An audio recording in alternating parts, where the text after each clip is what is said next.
This is a reading for Gemini for fall of 2016. Okay, so the first card we have is Seek the Answers Within. So a sense of you going within. It's interesting, my last reading was about coming in and seeking power. So seeking the answers from within, and I mean, the picture when you look at it, it's almost like there's a vulnerability sitting there. It's almost like you've gotten to a tempered situation where that is really where you know the answers are lying all inside. You just kind of have to figure that out. So maybe being in a situation where that's where it is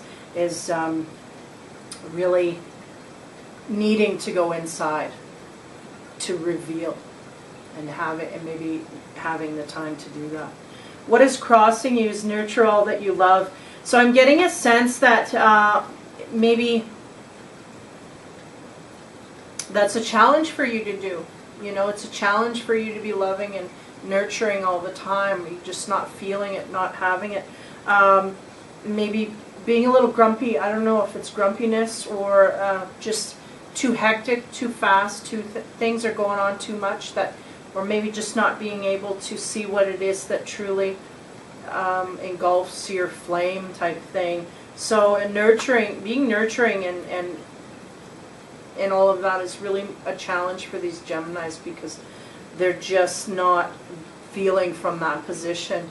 And I'm getting a sense of feeling subdued through all of it as well. When you're seeking your answers from within, it's like that is the now.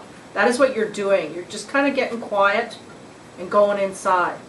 But nurturing outside is just not happening. I feel like that's a challenge for you that you need to work on. You may not have to, you may have to embrace that side of it. You may have to embrace the nurturing part and maybe maybe that'll illuminate some of those answers from within.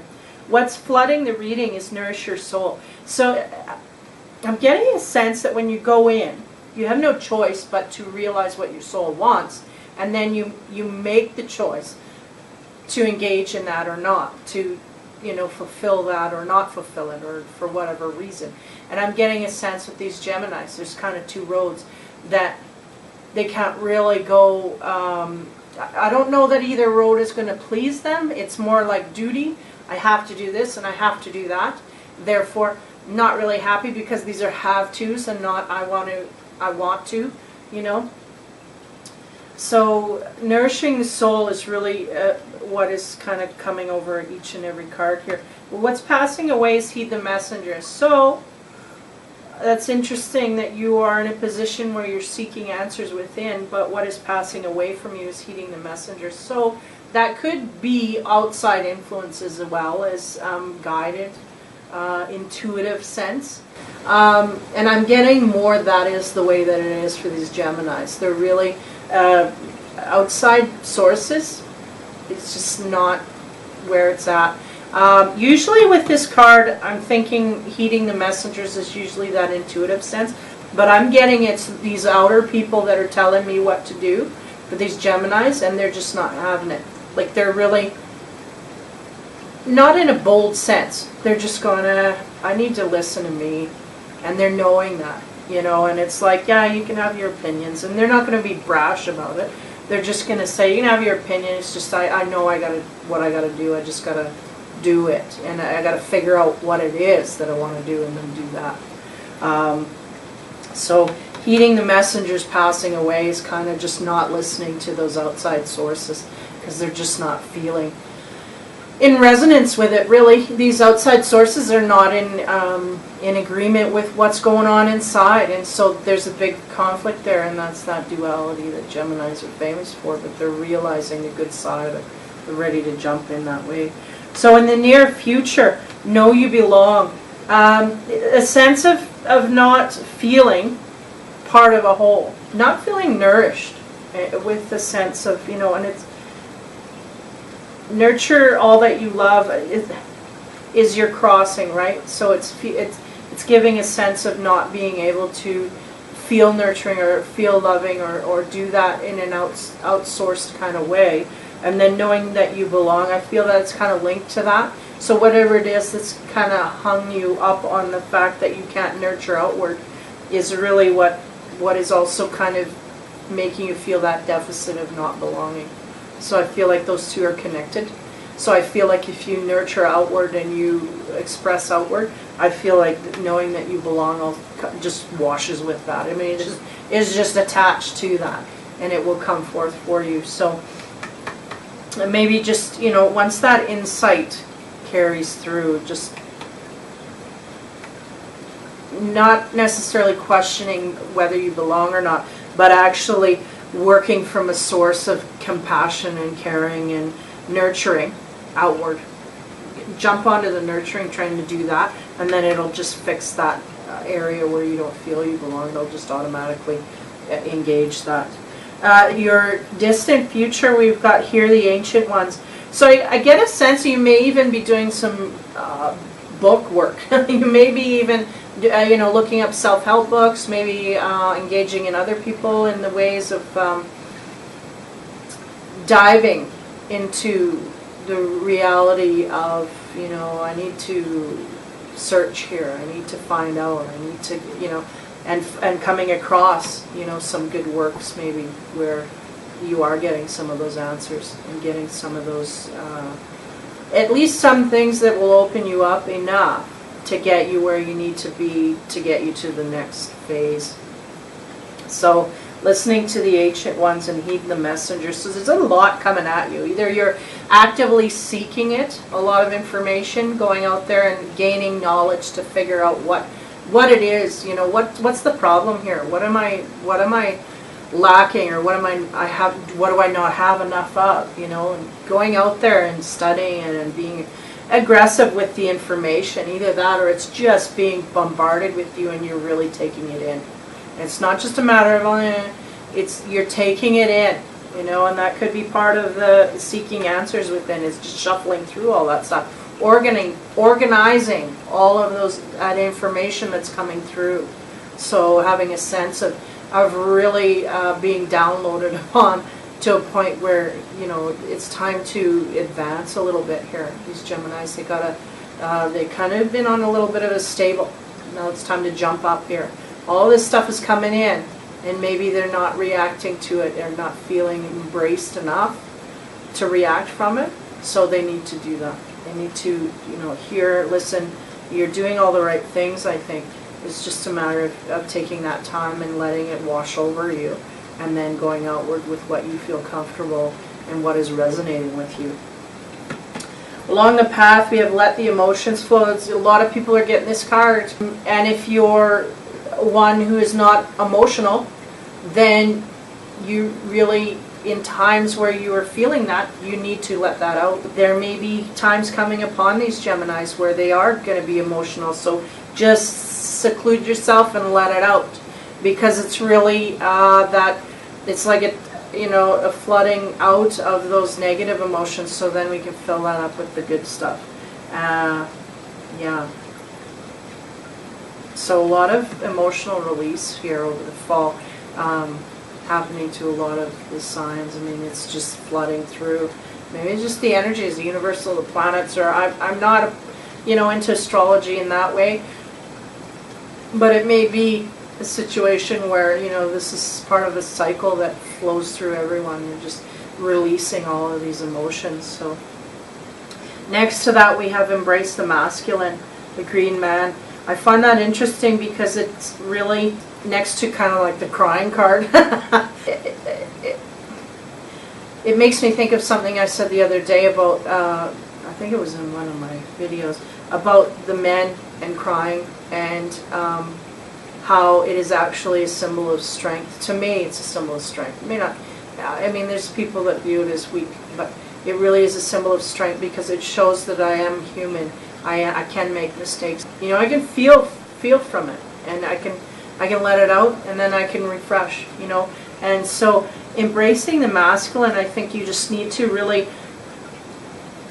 be secure. I think for the male Geminis, they have to be secure in who they are, where they're at, and really embrace those emotions that flow in that masculine way. And that means in the best way.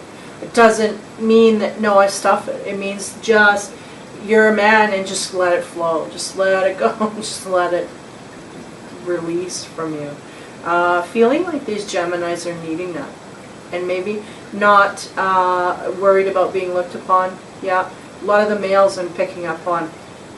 Just go. Go out, you know, in the woods and camp, and then just cry it out if that's what you need to do. You don't need nobody seeing you. If that's who you are and where you're at, then just go and do that. Get out and do that and let it flow, because you will feel so much better after. And have courage, and I feel like that courage has to do with a lot of the emotional release, or maybe even feeling vulnerable and saying, and being able to say as a masculine counterpart, you know, that hurt. You know, because I think a lot of it nowadays, we give too much credit to these men for being strong, when in fact they're just interiorly deconstructing because they cannot vent their feelings, their emotions, their senses. You know, and that harms you. I can't say that doesn't harm you. I know I've been through this process myself as a woman.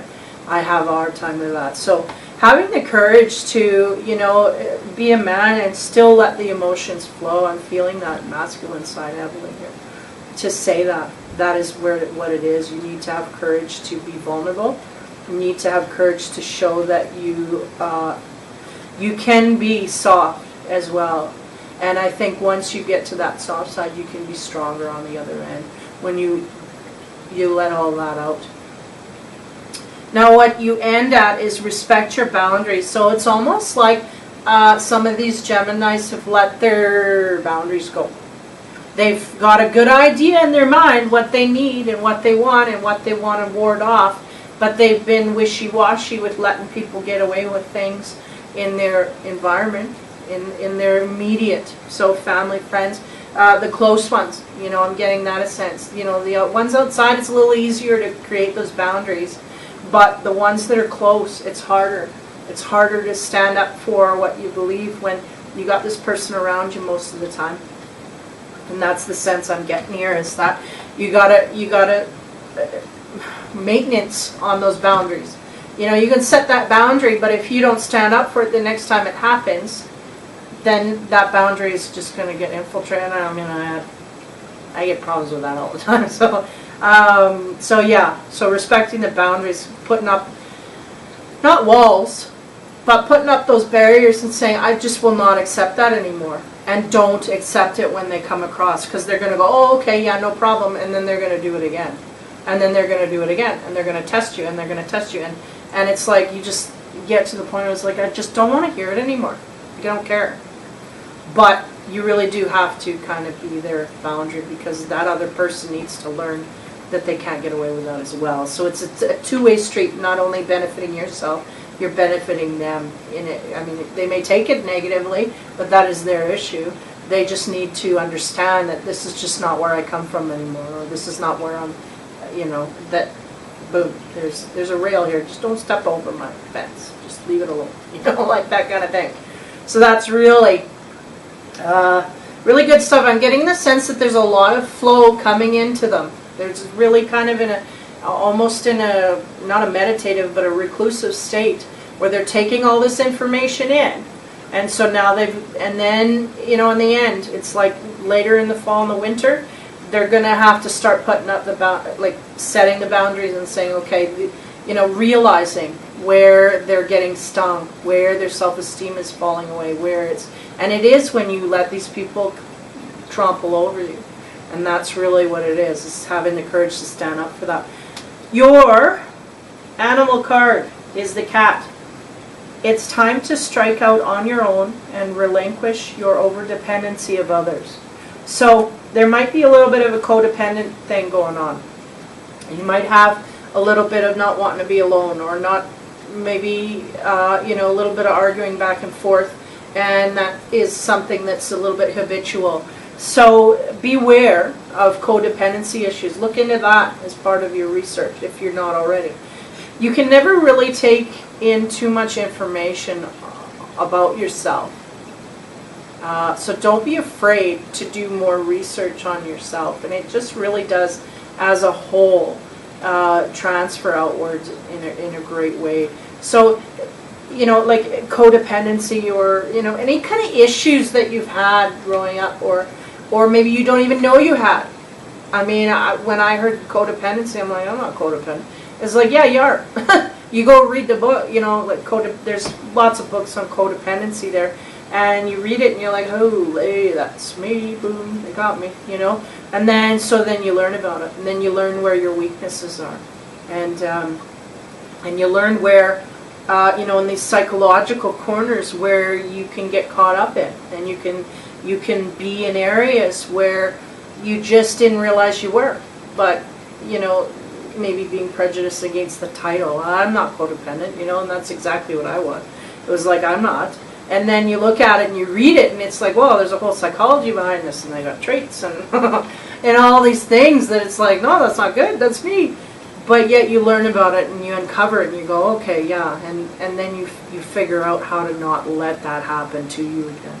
And I feel like that's where these Geminis are. They're kind of in a self-discipline mode. Like they're reining in all the voices from the good places, and they're really instinctual, and they're also going out, they're outsourcing. I feel a lot of these people with Geminis are readers.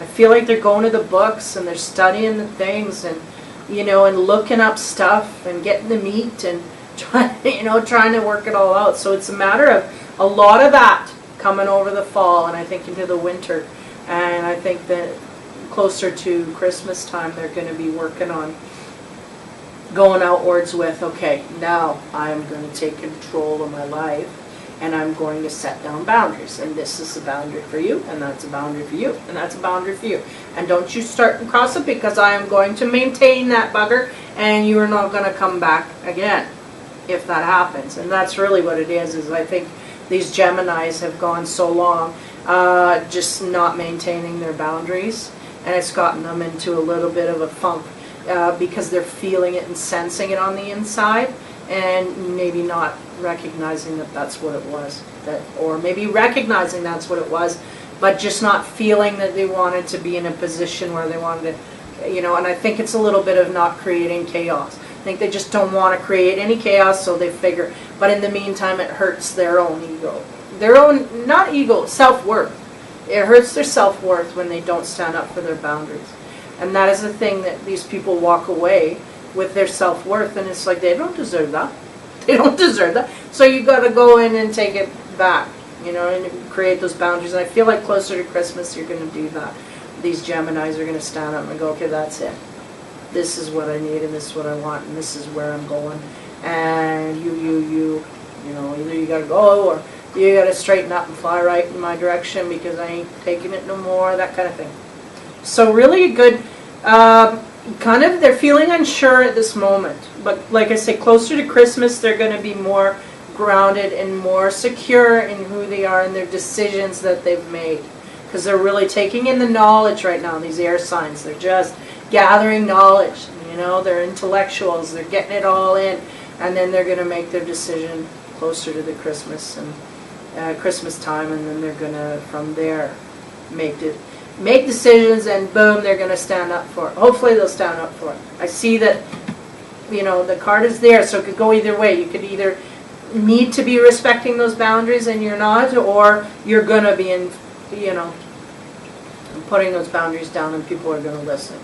I think that these Geminis have had this happen long enough that they're just ready now. They got no other choice. They got to stand up for these boundaries, because they're just not gonna. They're not gonna not do it anymore. They're gonna stand up for it, because they've had it, kind of, with all of this stuff coming in. So hopefully for Geminis, this is a little bit shorter than the rest of the readings, but hopefully that covers some ground there. I mean, they're just being very airy. They're going in and they're taking all the information and really getting into the meat of things, and I think they'll get somewhere with that. So that is the spiritual reading for Geminis for the fall of 2016.